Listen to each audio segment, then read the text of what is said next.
Feeling invisible on Google? Your Shopify store might have great products, but without good SEO, customers can't find you. In this video, I'll show you the key steps to improve your Shopify SEO. Welcome back to Guide with Samuel.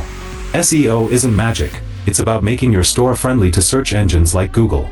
First, focus on your product pages. Use relevant keywords in your page titles and product descriptions naturally. Don't just list features, write compelling copy that answers a customer's questions. Next, technical health is crucial. A fast-loading, mobile-friendly site is non-negotiable. Google penalizes slow sites. Also, ensure your site structure is clean with a logical hierarchy. A crucial pro tip: create unique content beyond your product pages. Start a blog related to your niche. This domain authority tells Google you're an expert, helping all your pages rank higher. And just like that, you can start climbing the search results.